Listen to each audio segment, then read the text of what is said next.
Hello there, a very warm welcome to you. Thank you for staying with us here on GHOne TV. I'm Natalie.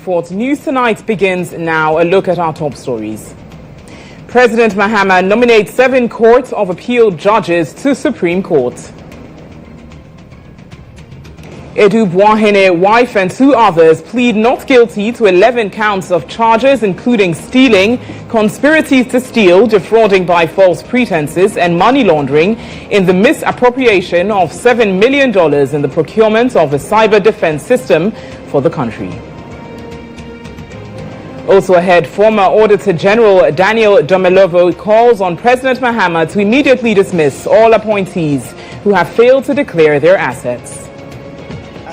The president must send a signal that the days of indiscipline in public office are gone. Deadline for small-scale mining companies and gold dealers to renew their trade licenses extended to May 21, 2025. This new deadline of 21st May 2025 is not subject to further extension. It will not be extended. On GHOne, Shatta Wale retracts and apologizes to Bulldog for comments linking him to Fenech's murder.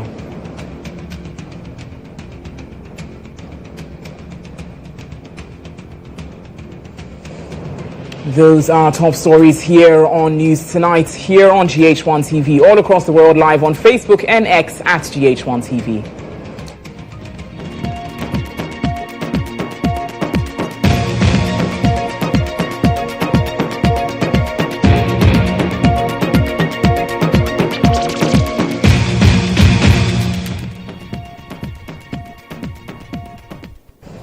As we begin News Tonight this evening, we start off by crossing over to the Ministry of Information, where currently the Attorney General, Dominic Ayini, is giving an update on the current state of criminal cases nationwide. To Bureau of National Communications. Ghana Water then demanded that the check payments be made to National Signals Bureau because of the change in the corporate identity of BNC. What then happened was that any time the check was made out to National Signals Bureau and it landed in the accounts of National Signals Bureau, Kobina Idu, as Director of National Signals Bureau, would then immediately write a check to himself and transfer the money. From our investigations, you can see the movement of the money. Immediately it comes from Ghana Water, he signs a check and transfers the money into the, his personal company account. Now, today something happened in court. Counsel for the defense told the judge that whatever I had said was a figment of my own imagination. But of course, he is entitled to earn his fee. So he can say that. I have been briefed constantly and regularly. I have seen the evidence. And anybody who knows me knows that if I haven't seen the evidence, I won't be in front of you today. I have seen the evidence. The reason why some people have opted to testify is because they know that the case is watertight. So, counsel can continue to say what he's saying, but when we present the evidence in court, he will know that this is far from being imaginative. I have a very fertile imagination, but not in this case. So, ladies and gentlemen of the media, significant progress has also been made in other investigations being conducted in relation to the oral briefs presented to me in February. The investigations by the National Intelligence Bureau have been equally thorough under the direction of its Director General, Mr. Alhassan Kipo, and guided by the team in my office, most often led by the Deputy Attorney General, Dr. Sremsai. In respect of the SkyTrain matter, we have completed investigations and will be filing charges hopefully next week. We have established that $2 million United States of American dollars was paid by the Ghana Infrastructure Investment Fund without board approval. The only persons who knew and acted on the payment were the former CEO, Mr. Solomon Asamoah, and the former board chairman, Professor Ameyao Ekumfi.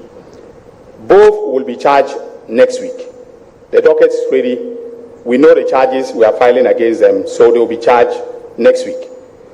Some of the board members have offered to testify as witnesses for the prosecution, and I am considering their offers. And usually what I do is that when you offer to testify, I sign an agreement with you, and I immunize you from prosecution either today or in the future. So that is what I'm doing with those who are making offers. So if you know, if you're a whistleblower, you know of any crime that has taken place, please come. Even if you are marginally involved, I'm prepared to cut a deal, and then we can deal with the actual criminals. Now, the investigation in the National Service Ghost Names scandal has also progressed well, and we'll be filing charges against some of the persons involved from the first week of May, also, in a few days' time. Other matters such as National Cathedral, mathematical sets, senior high school Wi-Fi are also nearing completion, and dockets are being prepared for prosecutions to begin. Ladies and gentlemen of the media, my fellow countrymen and women, as your Attorney General, I wish to assure you that I have sufficient reserves of integrity to continue to perform the task assigned me by His Excellency, the President of the Republic. I have never stolen before in my life and have never received a bribe in public office. All those who have dealt with me know this for a fact, and the President would not have appointed me his Attorney General if he had questions about my personal integrity. That is why it came to me as a big surprise when the honorable member for GHOne Central, the Honorable Kwame Asare-Obeng, aka A+, took to social media to make spurious allegations against me, calling me corrupt and a thief. Besides the name calling, the Facebook post in its totality was a palpable falsehood. I was never involved in the passage of the sanitation levy, as I was not a member of the Finance Committee of Parliament, let alone to be in a position to influence the composition of the membership of the committee. And I have the Hansard as documentary support for what I'm saying. I have the votes and proceedings of Parliament. Unfortunately, I left them in the office. I think I have them here. Yes. So for the media, the report of the committee as well as the vote and proceedings are here.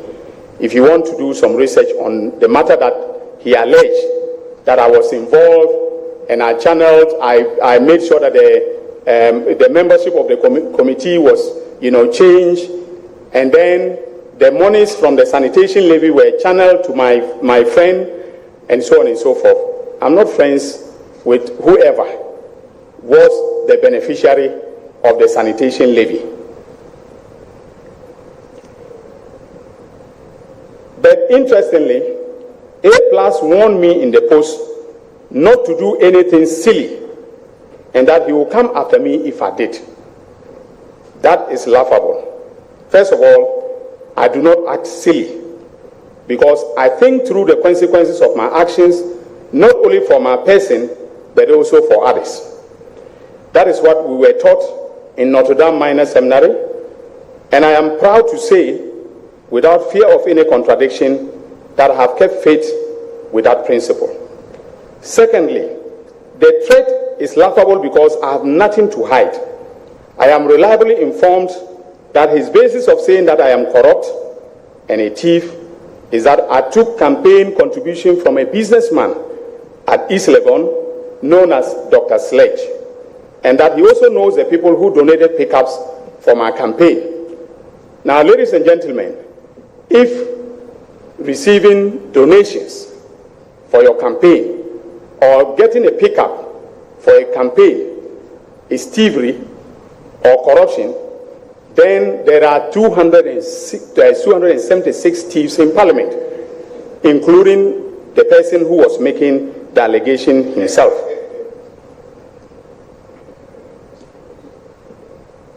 So, ladies and gentlemen, if A+ has any evidence of corruption or thievery against me, I am challenging him today to call a press conference and present the evidence or present it to the police to investigate me. In contrast, the media should ask him about the silly thing that I was about to do, which frightened him so much into making that silly post about me. He should be asked what he knows about the National Service ghost name scandal and related matters. If he can give truthful answers to these questions, then Ghanaians will know why he took to social media to do what he did.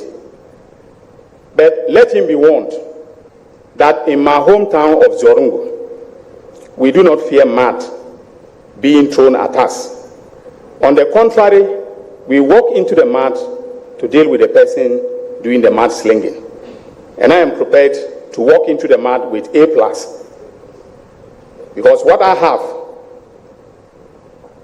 about him and the National Service scandal, he should come and tell you. I'm challenging him. He should come and tell you, the media, and stop cowardly hiding behind social media to make baseless allegations against people who have worked hard to earn a reputation. So, ladies and gentlemen, I think I will end here. Thank you. What about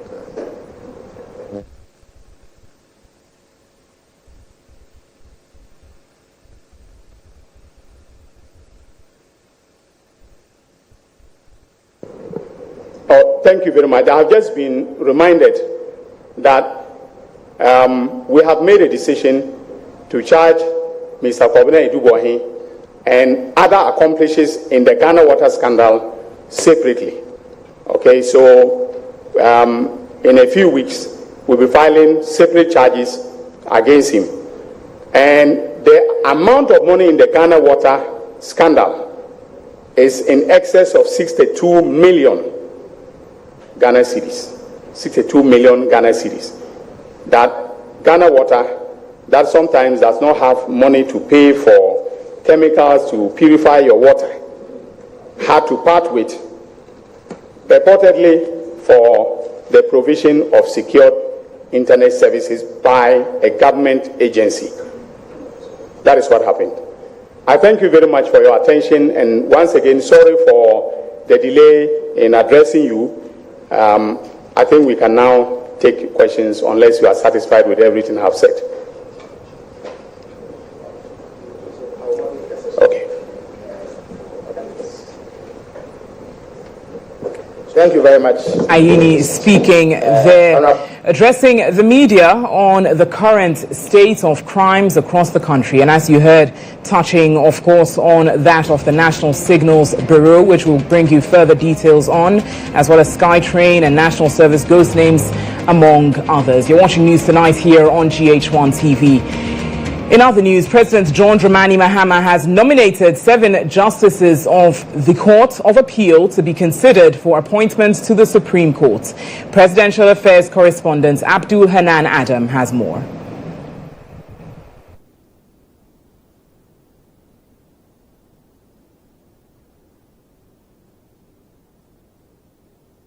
My colleague Abdul Hanan Adam joins now via Zoom. Hanan, first of all, highlight who these justices are.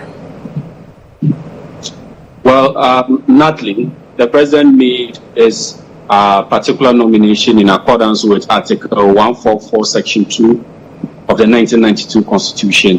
And currently, we have 14 justices of the Supreme Court, including the embattled Chief Justice, Justice Arabasaki Tokono, who is currently on suspension. And these 7 nominations brings to the total number of justices of the Supreme Court to 21.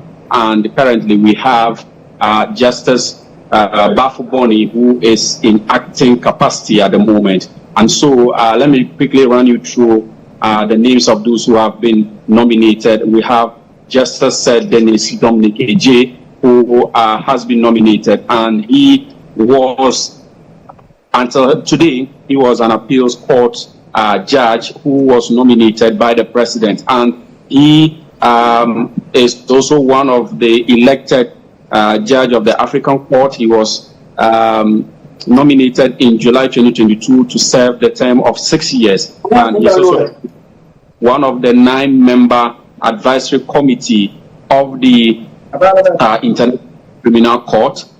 He has written extensively a number of books that has been beneficial to the law practice in Ghana.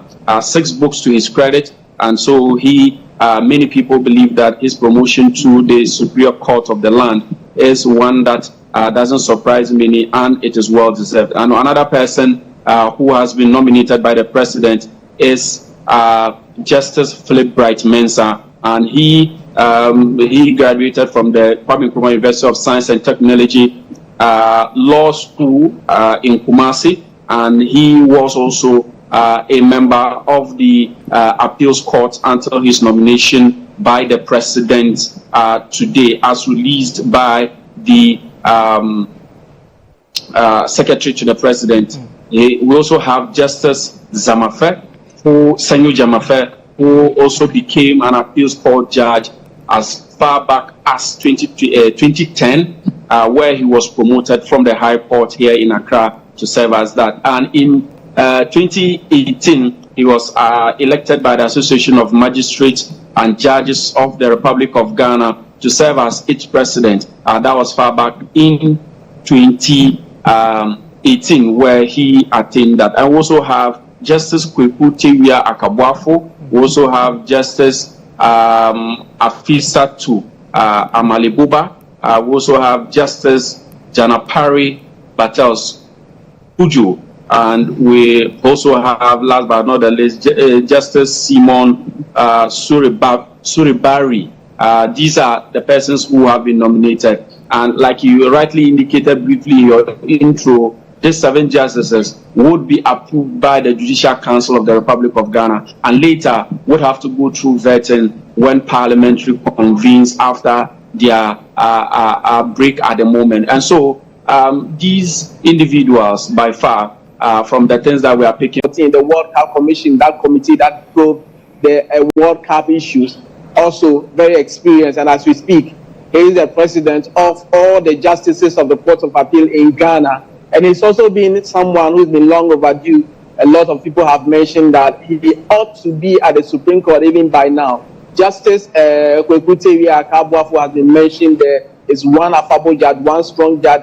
Or his decisions alone, when you're able to read them, and you would realize that it's somebody who really understands his experience on the bench, really tells you that it's somebody who's been long overdue to be at the Supreme Court. A lot of them, in fact, all the names that I have mentioned, for many, they believe that, yes, these are persons who ought to be at the Supreme Court long time ago, not even now. So for many, they are happy that these justices have been nominated. And of course, it is a process will have to be activated by way of the Judicial Council, of course, and then they will be before the Appointment Committee of Parliament for vetting, and when approved, then they'll be elevated to the Supreme Court. Right, Mutala. So you say that most of the reactions you've gathered so far are positive to following these nominations. Mutala, I'd ask that you hold on, stay with us. Next, we bring you insights, and you are going to be providing us with further details on our topic on Insights this evening here on GHOne TV.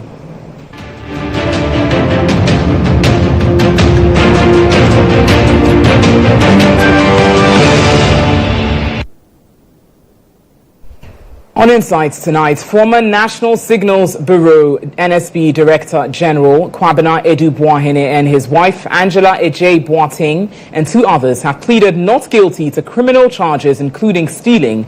The charges are in connection with alleged misappropriation of some $7 million state funds for the procuring of a cyber defense system for the Republic. The couple, together with Mildred Donko, a former bank's relationship officer for BNC and Advantage Solutions Limited, a company, have been slapped with a combined 11 counts.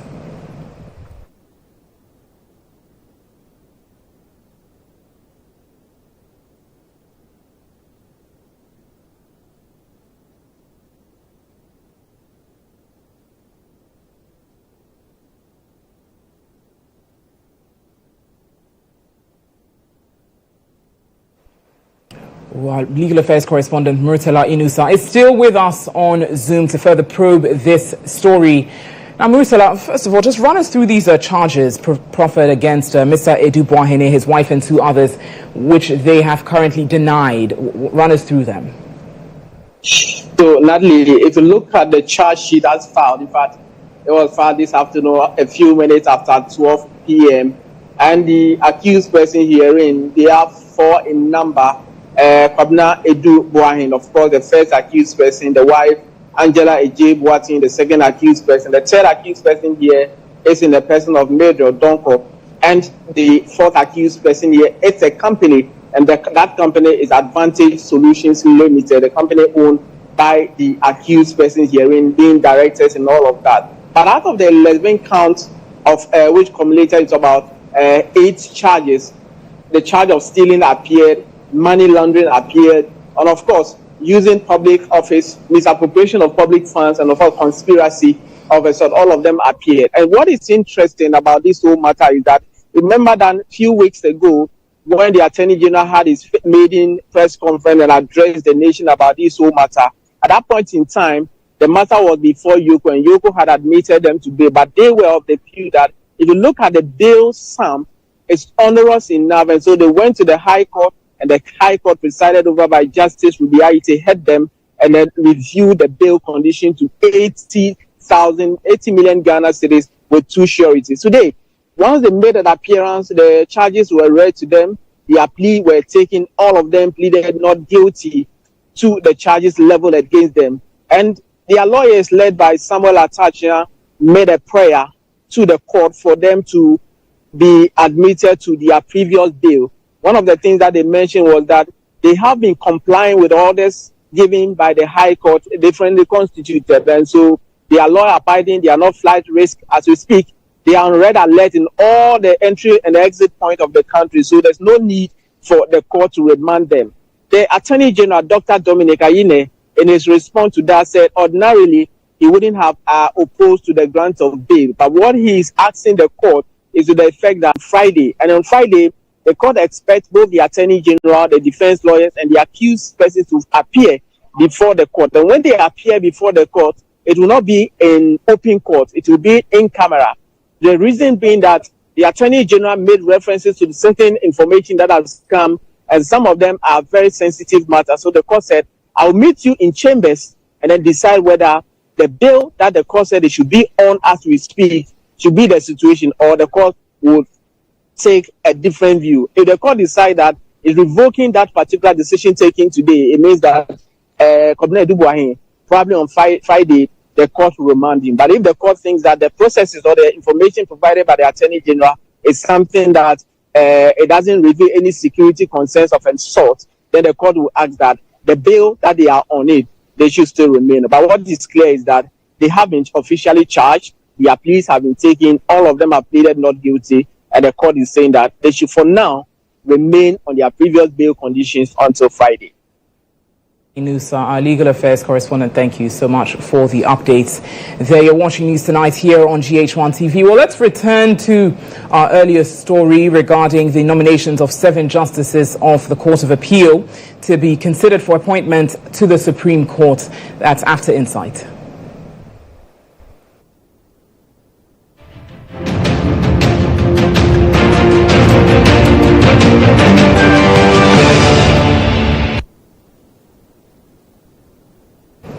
You're watching News Tonight here on GHOne TV. Now back to our earlier story on the nominations to the Supreme Court. Joining us is lawyer Martin Pegu to share his insights and reactions on this developing story.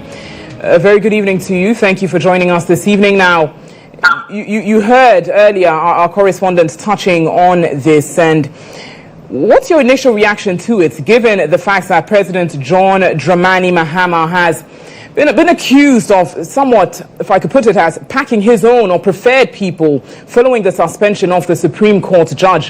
What's your assessment, particularly of the timing of these nominations having been made by President Mahama? Okay, so what I would say is that, if we get back to the record, This attempt to increase the number of Supreme Court justices started sometime last year, right? But a lot of us who were against it spoke up against it on the grounds that there is a convention in Ghana that we have a Supreme Court made up of 15 judges. So that's 14 judges and then the Chief Justice additional one, making it 15. In actual fact, some people even say that it's rather 14. That's 13 judges plus the Chief Justice. Whether you take 14 or 15, that is the number, that's the convention. And when we say convention, during President Kufuor's time, the matter came up in the African peer review mechanism. They're trying to do this African peer review mechanism to strengthen our democracy, etc. So Ghana was severely criticized for having more than the 15 justices, etc. Right? So because of that history, and you also have the case of Ghana Bar Association with the Attorney General.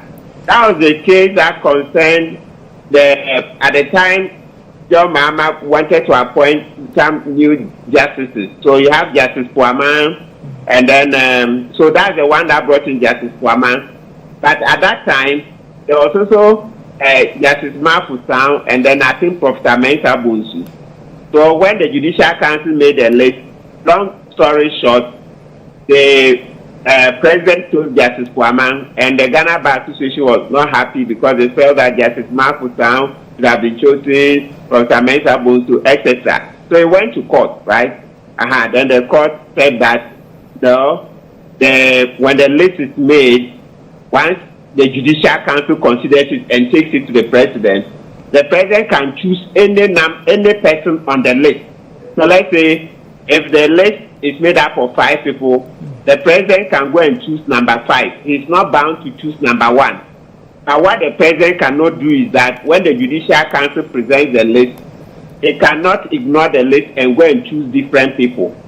So everything I'm saying about this is that a few months ago we had this conversation. Of course, people have a huge problem with that Supreme Court decision. But for now, that is our law. Okay? So for those who are asking for a better decision, yes, you hear the argument. But to make everything short, my point is that what everybody cannot run away from is that we say the convention is that it's 15 justices.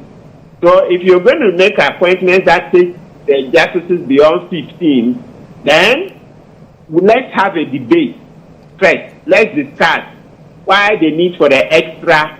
So you carry the citizens along. And this requirement that carries citizens along when you want to appoint more justices, it didn't start today. You can trace it to Adam Smith, the famous economist. Yes, he also had opinions about judicial appointments. But he says in appointing justices, it should involve the citizens. So if we debate it as a nation, and we think that now we want to break the convention, so we can call it breaking the 15. Right. So now, Lawyer Martin Pebu, so it appears your concern really is with regards to the number, as you say, abiding to this convention of 14 to 15 justices. With that being said, our legal affairs correspondent earlier said that through his interactions, it appears that there's some positive reaction to these persons that have been nominated, describing them as mostly well-deserved as per those he has engaged with. What's your reaction to the names that have come up? Oh, yeah, so 2 opinions there. One, some of the justices are said to have been sidelined for a very long time. So number 1 on the list is Justice Senyo Jamefe. You see, he is even, I think, president of the Court of Appeal. So he's like the class prefect when you come to the Court of Appeal, or senior prefect. Maybe senior prefect is more deserving, or SRC president. Right. Okay, whichever one. So he had been sidelined for too long, and it was very clear. Number 2, in terms of those who have been sidelined, is Justice Denise J. and then Justice Torre Barrett. Okay? Yes, so generally, they said that these people have been sidelined for too long, right? And so it looked like Akufo-Addo didn't want them because they don't seem to have the same philosophy as he has or the MPP has, right? So now that there have been this nomination, there is a fear that we are doing these people right, people who have been sidelined. But after that, for the rest, I'm beginning to hear whispers that there are more senior justices in the Court of Appeal than the rest of them. So the same arguments that were raised when Justice Jamefe, Dennis Ejie and co were left out, those arguments will be coming up because those who are also more senior than the rest will also start raising the argument. So, well, it's become like merry-go-round. So let's see how it goes.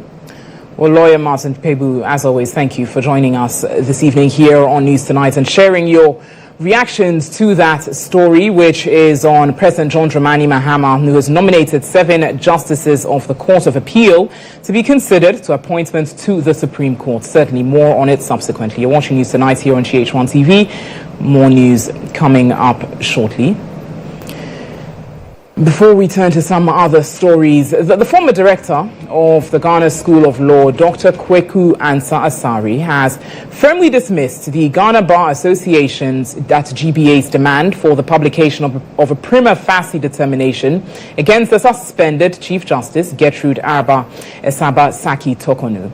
The GBA has asked governments to immediately revoke the suspension and release a full decision establishing a prima facie case against the Chief Justice, consistent with established precedent. Reacting to this on Star News, Dr. Ansah Asari urged the GBA to uphold the 1992 Constitution. What the Ghana Bar Association is doing now is rather unconstitutional. The position it has taken is unconstitutional. It has no support in the Constitution. Once the machinery has been set in motion, it should be allowed to completion. No one is above the proceedings or the petition or the decision of the Council of State in collaboration, in consultation with the President. That decision is not.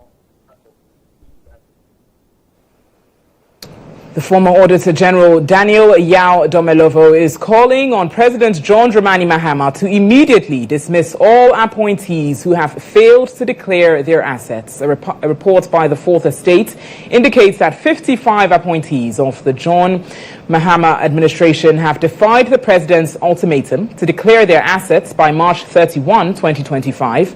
It further states in its analysis that it reveals that 9 out of 55 ministers and deputies have failed to comply with the law and the president's directive. Here is President Mahama 3 months ago directing all appointees to declare their assets to the Auditor General by March 31, 2025, vowing to remove appointees who failed to do so. I've asked the Chief of Staff to send word to all appointees to ensure that they declare their assets by the end of the first quarter of this year, that is by 31st March 2025. I wish to stress that any appointee failing to meet this deadline would face severe sanctions, not excluding removal from office. According to the Fourth Estate, 8 out of 32 presidential staffers and 37 out of the 84 heads of state institutions appointed between January 15 and March 18 are yet to meet the president's directive as of April 17, 2024. Now, this means that 32% of the appointees have ignored the president's directive and failed to fulfill this important constitutional obligation. This publication didn't go well with Deputy Defense Minister Broja Jemfi, who has declared his assets. Speaking to my colleague Nadede Tete on Star Midday News, the Deputy Minister issued a 24-hour ultimatum to the Fourth Estate to retract and apologize. I don't know the number of persons that have filed their asset declaration, but I woke up this morning to several calls and messages from loved ones across the country about a false publication by the Fourth Estate media platform that I have not filed my asset declaration by the deadline given by the president. And that's completely false. I filed my asset declaration on 28th of March, with the auditor. In response, the Fourth Estate says it erred in its earlier publication by adding Deputy Defense Minister Roger Jemfi to the list of appointees who have failed to declare their assets and liabilities. Former Auditor General Daniel Yao Domelovo is calling on President Mahama to immediately dismiss all appointees who have failed to declare their assets. You should just wipe all of them off and look for another team, unless they have a good justification. Actually, some called me or reached out to me to say that they have not even been formally appointed. They have not received their appointment letters. And said, but you have assumed the office. If you have not been appointed, then why did you take the office? The Constitution actually does not talk about when you receive your appointment letter. It says before taking office. So once you are in that position, I think you must do the needful. I think the president must send a signal that the days of indiscipline in public office are gone. He accused management of the Commission for Human Rights and Administrative Justice for failure to crack the whip. According to him, the Commission has been lenient with public office holders.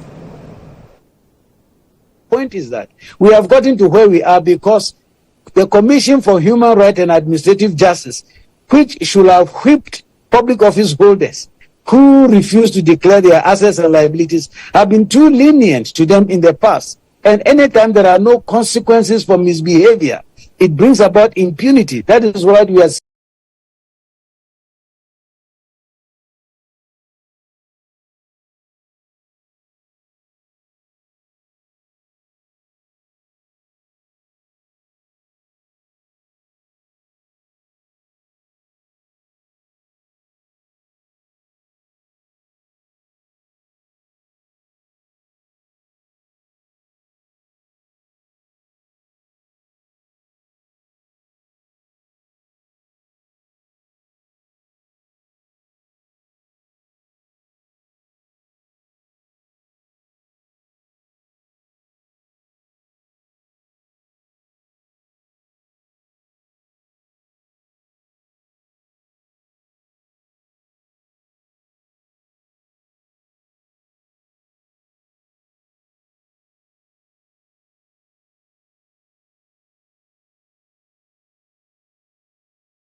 Up on the news in business this evening, the Ghana Gold Board has extended the deadline for all small-scale mining companies and gold dealers to renew their trade licenses to May 21, 2025. This follows the revocation of all previously issued gold trading licenses by the Precious Minerals Marketing Company, PMMC, and the Minister for Lands and Natural Resources. This directive forms part of comprehensive reforms under the Ghana Gold Board Act, Act 1140, aimed at strengthening regulation and oversight of gold trade.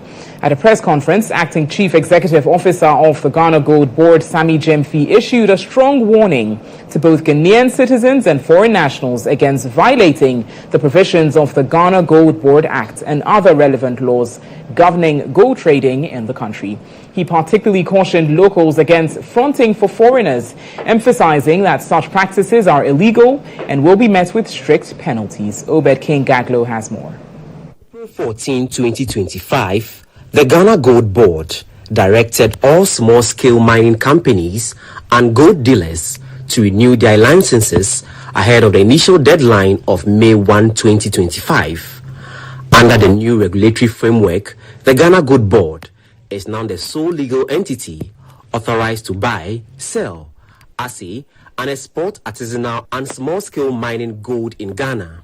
All gold transactions must be conducted in Ghana cedis using exchange rates provided by the Bank of Ghana. According to Gold Board, the reforms are designed to curb gold smuggling, enhance transparency, and boost government revenue for the sector. However, at a recent press conference, the board announced a 21-day extension to the original May 1 deadline. The new deadline, May 21, 2025, is intended to give Ghanaian gold dealers additional time to renew their gold trading licenses. We want to appeal to all service providers in the gold trading industry who are Ghanaians. Because if you're a foreigner, you can't apply for the license, so there is no need giving you this new extension. This extension applies to only Ghanaians. And not just Ghanaians, but Ghanaians who already have licenses to trade in gold. You have 3 more weeks to apply for a new license. This new deadline of 21st May 2025 is not subject to further extension. Acting Chief Executive Officer of the Gold Board, Sammy Gyamfi, also issued a stern warning to Ghanaians against fronting for foreign nationals who seek to illegally own or operate gold trading businesses in the country. Under the Ghana Gold Board Act, we have expressly provided for the offense of fronting. Because foreigners are not allowed to directly participate in the gold trading sector, fronting has been criminalized. It is an offense under the Ghana Gold Board Act, and it's not difficult at all to detect.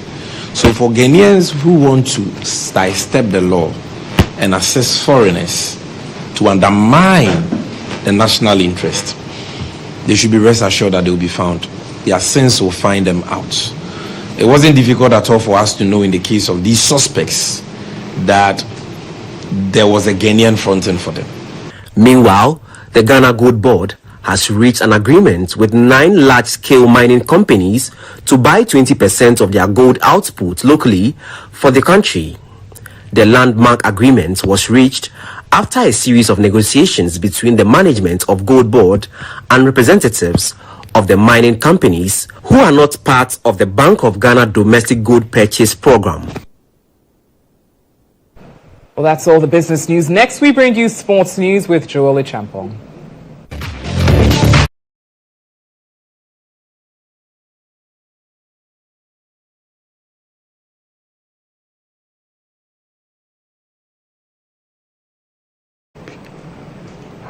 Hello there and welcome. This is the sports segment here on News Tonight. My name is Joelle Champong. We start with our very first story that has to do with the Director General for the National Sports Authority, GHOne Pofuankra, who's been speaking about allegations concerning Ghana Black Stars and having also recorded a tune of a profit of 3,000 Ghana cedis after recording a full house during the Black Stars versus Chad World Cup qualifier at the Accra Sports Stadium. I have not even been given the transcripts, so it's very surprising, and I've just had a meeting with my finance department, the chief accountant, and he hasn't released any information. So you should understand that people want headlines and they want news. So until those documents are released, obviously you have to treat such reports. And in any case, we didn't have a full stadium, even if the person or whoever put it out is saying that we had a full house and because of that. No, that's not the case. Absolutely. Unless the person is telling us that he has his own ticketing. Exactly. So once I get my report from the chief accountant, I'll be able to address the figures. I don't have it now. So once it's done, you would have our attention away from that and to Ghana's national under-20 team, the Black Satellites. All right, that's it for sports. But before we go, just to alert you what is happening in the UEFA Champions League is Barcelona, who are losing, is 2-1 so far at the Camp Nou. So not too good news for Barcelona fans. Lille Thuram's son, Thuram got the first goal for International, who are playing away from home. I don't know what the team Natalie supports. The Olympic Stadium? Yeah, it's happening at the Camp Nou, though. Okay. Yeah, that's their home side for Barcelona. But it's currently 2-1. They are losing 2-1. It's not ended. It's just the first half. So okay. There's a lot of emphasis from our director that it's the Olympus Studio. Stadium. All right. Okay. Right. It's at the Olympiaco Mazera Stadium. So thankfully, I'm not a Barcelona fan. You're not, so right? I'm just fine. Thank you so much for the sports news there. Now, some entertainment news this evening. Ghanaian dancehall musician Charles Ni Ama Mensah, popularly known as Shatta Wale, has taken to social media to officially apologize and retract defamatory comments he made against artist manager Lawrence Nana Isiama Hansen, popularly known as